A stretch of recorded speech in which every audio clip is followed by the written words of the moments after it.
नमस्कार दोस्तों, PLC scattering में एक बार फिर से आपका स्वागत है। मेरा नाम राज नायक है और आज के इस वीडियो सेशन में हम लोग सीमेंस स्टेप 7 सिमेटिक मैनेजर में integer to double integer converter instructions के बारे में डिस्कस करेंगे। हम लोग जानेंगे कि ये कन्वर्टर इंस्ट्रक्शन क्या है, इसकी एड्रेसिंग किस तरीके से की जाती है और देन आफ्टर इसका प्रोग्राम एग्जीक्यूशन कैसे किया जाता है। तो वन बाय वन एक एक पॉइंट हम लोग डिटेल में डिस्कस करेंगे। तो अगर आप integer to double integer conversion के बारे में कंप्लीट नॉलेज चाहते हैं तो वीडियो को अंत तक जरूर देखिएगा। तो वीडियो में आगे बढ़ते हैं, बट आगे बढ़ने से पहले अगर अभी तक आपने मेरा चैनल सब्सक्राइब नहीं किया है, अगर आप मेरे चैनल पे नए हैं तो प्लीज चैनल सब्सक्राइब कर लीजिए और बेल आइकन प्रेस करना बिल्कुल मत भूलिएगा, क्योंकि जब आपने बेल आइकन प्रेस किया हुआ होगा तभी आपको नोटिफिकेशन मिल पाएगा और आपका नॉलेज इनहेंस हो पाएगा। तो शुरू करते हैं वीडियो को। तो सबसे पहला सवाल कि सर ये integer to double integer instruction कहाँ मिलेगा। तो ये जो मेरा प्रोग्राम स्क्रीन है स्टेप 7 सिमेटिक मैनेजर का, इसमें लेफ्ट साइड में ये इंस्ट्रक्शन ट्री है, इसमें कन्वर्टर सेक्शन है। इसमें के काफी सारे इंस्ट्रक्शंस हम लोग डिस्कस कर चुके हैं। अपने पिछले वीडियो में मैंने आपको इंटीजर टू बीसीडी कन्वर्जन के बारे में बताया था, उससे पहले बीसीडी टू इंटीजर कर। अगर आप उसके बारे में जानना चाहते हैं तो सेम प्लेलिस्ट में दूसरे वीडियोज हैं, आप उनको जाके चेक कर सकते हो और अपना नॉलेज बढ़ा सकते हो। बट आज जो हम लोग डिस्कस करने वाले हैं वो है integer to double integer conversion. क्या है, इसके लिए इस ब्लॉक का मुझे यूज करना है, तो मैंने इस पर क्लिक किया। क्लिक करते ही ये ब्लॉक आ गया। जैसा बीसीडी टू इंटीजर था, इंटीजर टू बीसीडी था, उसी तरीके का एक ब्लॉक है जिसमें दो इनपुट्स हैं और दो आउटपुट है। अब इनपुट में क्या है, पहला इनपुट है मेरा इनेबल। तो इनेबल में मुझे क्या चाहिए होता है, यहाँ कर्सर ले जाते हो तो सेम ये यहाँ पे कोई बुलियन इंस्ट्रक्शन चाहिए, कोई बाइनरी इंस्ट्रक्शन चाहिए। तो यहाँ एक डिस्क्रीट इनपुट मैंने ले लिया और इसकी एड्रेसिंग दे दी i0.0। ये मुझे बताता है कि मेरा जो ब्लॉक है ये इंटीजर टू डबल इंटीजर ये हाई हुआ है कि नहीं हुआ है। जब भी ये इनपुट हाई होगा तभी ये ब्लॉक हाई होगा। और इसको इंडिकेट करने के लिए एक इंडिकेटर की जरूरत होती है, जो ENO, इनेबल आउटपुट। तो यहाँ पे आपको जो है आउटपुट कोई बुलियन लगाना पड़ता है जो इंडिकेट करता है ये ब्लॉक मेरा हाई है या हाई नहीं है। तो यहाँ मैंने एक आउटपुट कॉइल अटैच कर दिया। जब भी ये ब्लॉक हाई होगा तो ये इनेबल आउटपुट हाई हो जाएगा, अदरवाइज ये लो रहेगा। और जब ब्लॉक हाई होगा तभी ये ब्लॉक जो है वो कन्वर्जन का वर्क एग्जीक्यूट करेगा। अब यहाँ पे इनपुट है और आउटपुट है। ये इनपुट क्या है भाई, यहाँ आपको इंटीजर में इनपुट चाहिए, लेकिन आउटपुट यहाँ डबल इंटीजर है। मींस आप जो इनपुट लेंगे वो 16 बिट डेटा होगा और जो आउटपुट आएगा वो 32 बिट होगा। अब ये चीज कैसे पॉसिबल है भाई। तो अगर 16 बिट है तब तो एड्रेसिंग मैंने सिंपल MW0 ले लिया, लेकिन अगर मैं आउटपुट पे आता हूं तो यहाँ क्या ले सकते हैं, अब मुझे समझ में नहीं आ रहा क्या ले सकते हैं। तो मैं कर्सर यहाँ ले गया। कर्सर ले जाने के बाद यहाँ क्या लिख के आया, आउट डी इंट। ठीक है, क्या है ये, डबल इंटीजर ले सकते हैं आप, means 32 bit addressing.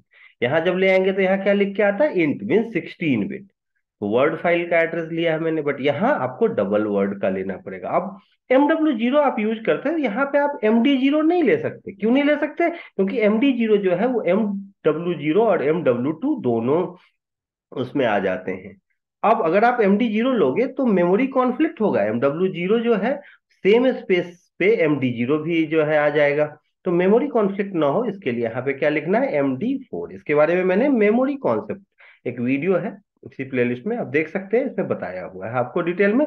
But basic idea यह है कि मेमोरी कॉन्फ्लिक्ट ना हो, इसलिए आपको MD0 MD4 इस तरीके से हम इनपुट प्रोवाइड करते। तो ये हमारा MW0 और MD4, ये मैंने इंस्ट्रक्शंस प्रोवाइड कर दिया। अब मुझे क्या करना है, अब मुझे प्रोग्राम डाउनलोड करना है। उसके लिए मुझे क्या करना है भाई, सिमुलेटर ऑन करना है।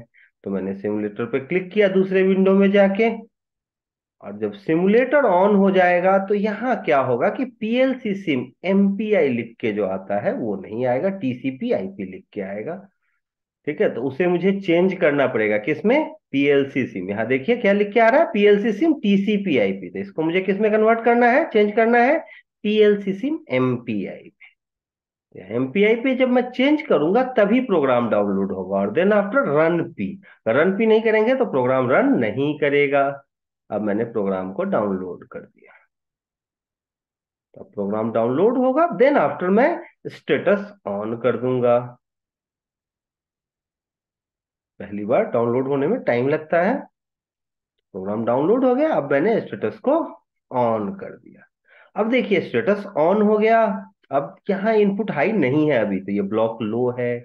अब जैसे ही मैं इनपुट हाई करूंगा, आप देखें ये ब्लॉक हाई हो गया, ये आउटपुट इंस्ट्रक्शन जो है हाई। अभी आप यहाँ देख सकते हैं कि MW0 मेरा इनपुट है और MD4 मेरा आउटपुट है, लेकिन जैसा कि आप जानते हैं कि ये कन्वर्जन में मैं यहाँ पे कुछ नहीं कर सकता, यहाँ से कोई वैल्यू प्रोवाइड नहीं कर सकता। तो उसके लिए मुझे क्या करना है, उसके लिए मुझे PLC पे जाना होगा और वेरिएबल टेबल ओपन करना होगा। तो मॉनिटर मॉडिफाई वेरिएबल, इस पे क्लिक किया मैंने और मेरा वेरिएबल टेबल ओपन हो गया। अब सारा जो कैलकुलेशन है वो यहीं से होगा, बट इनपुट हाई होना चाहिए। जो इनेबल बिट के साथ जो है आपका डिस्क्रीट इनपुट है वो हाई होगा, तभी वर्क होगा। अब यहां मैंने पहली एड्रेसिंग ले ली MW0 और दूसरा MD4। ये ध्यान रखेंगे कि एड्रेसिंग करेक्ट हो। अब डिस्प्ले फॉर्मेट में यहाँ राइट क्लिक किया और दोनों में बाइनरी में लेता हूं, ताकि आप देख सके कि एक 16 बिट है और दूसरा 32 बिट है। मैं चाहूं तो डेसिमल में भी ले सकता हूं, बट वहां आपको डिफरेंस पता नहीं चलेगा। तो यहाँ क्या किया मैंने, राइट क्लिक किया और इसको भी बाइनरी में कन्वर्ट कर दिया। अब मैंने मॉनिटर ऑन कर दिया है। अब यहाँ जो भी मैं वैल्यू लूंगा उसे मॉडिफाई कर सकता हूँ। डिफॉल्ट यहाँ 00 है। अब यहाँ मैंने कोई भी वैल्यू लिया, जैसे मान लो 1, तो बाइनरी में 0001। ठीक है, अब ये आ गया 001। अब इसे मैं जैसे ही यहाँ कन्वर्ट करूंगा, आप देखेंगे मॉडिफाई वेरिएबल पे क्लिक करूंगा। आप यहाँ देखिए ये कितना है, 16 बिट डेटा दिख रहा है आपको, और ये 32 बिट। तो जो भी आप इनपुट लेंगे उसका 32 बिट कन्वर्जन, जो भी आप 16 बिट में इनपुट लेंगे उसका 32 बिट कन्वर्जन यहाँ पे आपको मिल जाएगा। आप कोई भी 16 बिट लेंगे, यहाँ 32 बिट आएगा। कोई भी डेटा आप ले सकते हैं यहाँ से। यहाँ आप 1001, 001, 11, ठीक है। अब जैसे ही आप यहाँ मॉडिफाई पे क्लिक करेंगे, आप देखें ये सेम डेटा किस में आ गया, आपके 32 बिट में। तो डेटा का रेंज भी ज्यादा होगा।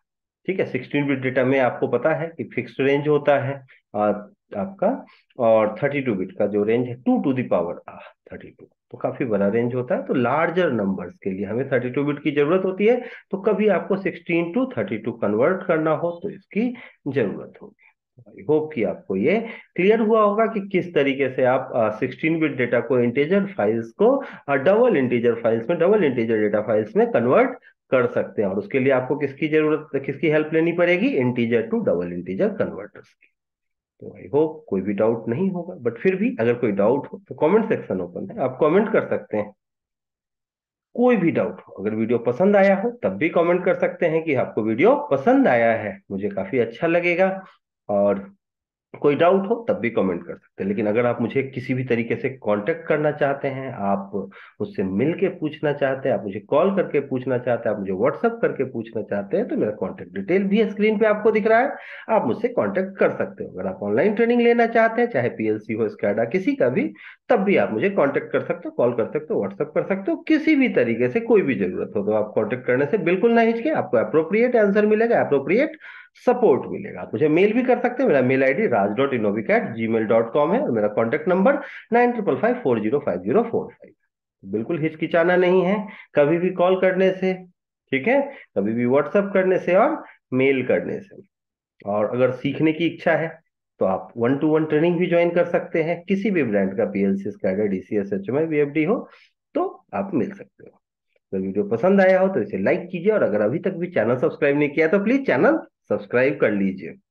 इस वीडियो के लिए इतना ही, मिलते हैं नेक्स्ट वीडियो में न्यू और इंटरेस्टिंग टॉपिक के साथ। तब तक के लिए थैंक यू वेरी मच।